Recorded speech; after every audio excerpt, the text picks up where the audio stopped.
One piece chapter 1155 के spoilers आ चुके हैं। ये वाला चैप्टर पढ़ के तुम लिटरली रॉक्स के फैन बन जाओगे, क्योंकि उसके जैसा कोई और पायरेट हो भी नहीं सकता एंड रॉजर भी नहीं हो सकता। लास्ट वाले चैप्टर में हमने लोकी की सैड बैक स्टोरी देखी थी, कैसे रॉक्स पायरेट एल्बाफ में आते हैं एंड लोकी से 2 सवाल पूछते हैं कि क्या है एल्बाफ एंड क्या किंग हेराल्ड यहाँ पे। एंड ये वाला चैप्टर वहीं से ही स्टार्ट होता है, जहाँ पे अपना लोकी भाई साहब कहता है कि किंग हेराल्ड यहाँ पे नहीं है। क्यों होगा? क्योंकि मुझे लगा है इसलिए। एंड वो कहता है कि भाई तुम जैसे वीक बंदों से मैं ऑर्डर नहीं लेता। तभी हमें नरेटर कहते हैं कि रॉक्स की जो स्वॉर्ड्समैनशिप थी वो भी काफी ज्यादा स्ट्रॉन्ग थी। उसकी स्वॉर्ड की पावर एक जायंट का जो हैमर होता है या फिर कैनन का जो फायर होता है उतने जितना स्ट्रॉन्ग था। एंड अपना रॉक्स लोकी को एक अटैक मारता है एंड उसके बाद लोकी भाई साहब काफी ज्यादा सीरियसली हर्ट हो जाते हैं। रॉक्स हंस रहा होता है भाई उल्टा। एंड तभी हम एक फ्लैशबैक में चले जाते हैं रेवरी का, जहाँ पे किंग हेराल्ड इस बंदे से पहले मिला था। बेसिकली उस रेवरी में एक बंदे ने 5 किंग को किडनैप कर लिया था एंड ये कम नहीं था तो होली लैंड के deep with in flower room है जहाँ पे इमू रहता है, वो बंदा उधर भी पहुंच गया था। तुम ये पैनल देख सकते होंगे, हमें एक पैनल देखने को मिल रही है लड़के की, शायद से गुंको ही है। एंड उस टाइम पे वो बंदा खुद को डेवी जोनेशन पायरेट कहता है एंड उसको पता था कि इस टाइम पे तो वो इमू को कुछ नहीं कर सकता, तो वो लिटरली इमू को धमकी देते आता है कि भाई तू रुक जा, मैं वापस जरूर आऊंगा उधर। उस टाइम पे एक और इंट्रूडर था, कौन था वो? किंग हेराल्ड अपना। एंड भाई जो सेलेस्टियल ड्रैगन थे उनको लग रहा था कि यही है जिसने किंग्स को किडनैप किया है, जो ये केओस मचा रहा है होली लैंड के ऊपर। तो सब लोग उसको अटैक कर रहे थे।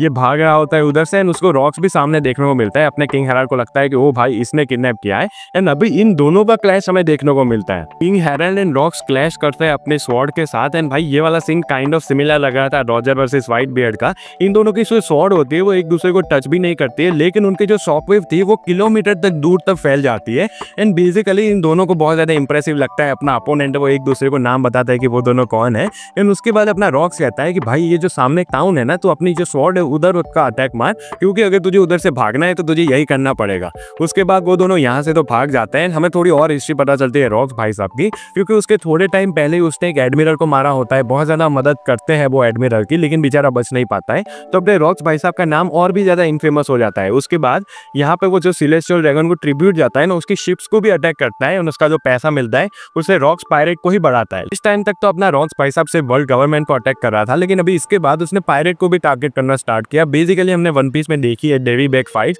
एंड अपना रॉक्स भाई साहब वही यूज करता है अपना क्रू बनाने के लिए। इसमें अगर तुम्हें याद नहीं है तो क्या होता है, बेसिकली वन पीस में बहुत पहले हमें दिखाई गई थी, जहाँ पे जो क्रू होता है ना वो कुछ एक्टिविटीज के सामने लड़ते हैं। अपना लेजेंडरी एफ्रो लूफी हमें यही देखने को मिला था। एंड जो क्रू जीतता है वो सामने वाले क्रू का फ्लैग ले सकता है, उनके पावरफुल मेंबर ले सकता है। एंड ऐसे ही अपने रॉक्स भाई साहब पावरफुल मेंबर कलेक्ट करते रहते हैं, अपना क्रू को बहुत ज्यादा बड़ा बना देते हैं। एंड उस टाइम तक उसके क्रू का कोई झंडा भी नहीं था भाई, उससे पहले ही उसने अपने आप क्रू को इतना बड़ा बना दिया।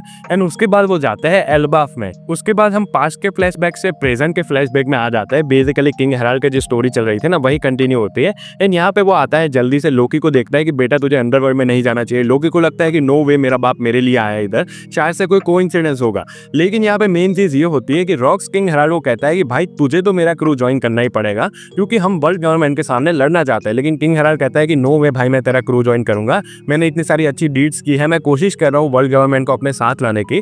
लेकिन अपना रॉक्स कहता है लेकिन वो आ तो नहीं रही है। एंड तेरे जो जायंट्स हैं उनके पास कितनी ज्यादा पावर है, तुझे उसको वेस्ट नहीं करना चाहिए। अपना हेराल्ड भाई साहब फिर भी उसको डिक्लाइन ही करता है कि मैंने इतना सारा अच्छा काम किया है, वो सारा वेस्ट हो जाएगा ना।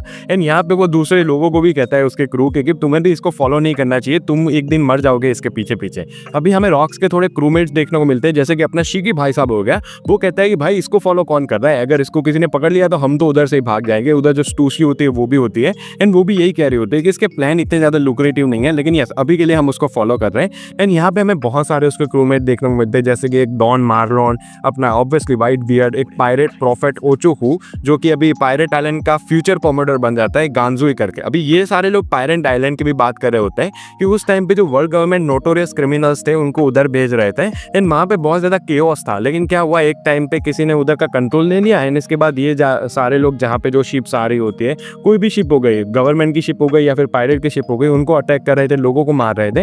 अपना रॉक्स उधर समझाता है कि हमने क्या किया ना, हमने गवर्नमेंट के साथ ही डील कर ली। हमने कहा कि एक काम करो, हम पायरेट आइलैंड को अपने कंट्रोल में ले लेंगे, उसके लिए तुम्हें हमको पैसे देने पड़ेंगे, उधर जो लूट होगी वो भी हम लेंगे, एंड जो पायरेट्स होंगे ना उधर उनको भी हम ही कंट्रोल में रखेंगे। इतना सब कर लिया है रॉक्स ने, फिर भी वो कहता है कि ये तो सिर्फ अभी प्रोलॉग है मेरी लाइफ का, बेसिकली स्टार्टिंग है। इसके बाद मैं जो पायरेट आइलैंड है उसको अपना बेस बनाऊंगा, होली लैंड को क्रश करूंगा, वर्ल्ड गवर्नमेंट को क्रश करूंगा and king of the world बन जाऊंगा। अपना हेराल्ड उसको कहता है कि तू जो सपना देख रहा है ना वो काफी ज्यादा हार्ड है, क्योंकि वो जो लोग है वो बहुत ज्यादा पावरफुल है। लेकिन अपना रॉक्स उसको कहता है कि भाई दुनिया में कोई ऐसी चीज नहीं है, कोई ऐसी पावर नहीं है जो हमेशा लास्ट कर सके, अगर हम उनको अटैक करेंगे तो एक चांस है कि मैं भी किंग ऑफ द वर्ल्ड बन पाऊंगा।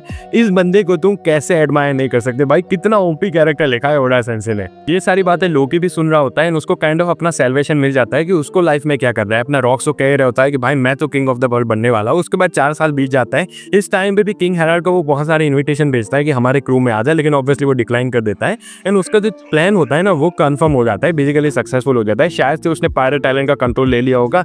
एंड यहाँ पे वो कुछ ऐसी चीजें करता है जिससे पूरे वर्ल्ड में शॉक्स वेव जाती है।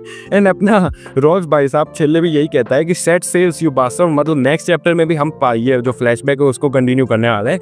पर्सनली मुझे पता है ये सारे जो चैप्टर आते हैं ना उसमें व्यू मेरे काफी ज्यादा गिर जाते हैं चैप्टर्स में, क्योंकि भाई इसमें जो मेन स्टोरी है वो कंटिन्यू नहीं हो रही। लेकिन मुझे तो बहुत ज्यादा पसंद आता है ऐसे चैप्टर। पर्सनली रॉक्स के लिए मैं बहुत बड़ा फैन था उसका, पहले जब उसको इंट्रोड्यूस किया गया ना कि रॉजर एंड गार पर टीम अप करना पड़ा इसको डिफीट करने से, तभी मुझे इस बंदे को देखना था। अब तो देख रहे भाई, मैं तो इसका और बड़ा फैन हूँ।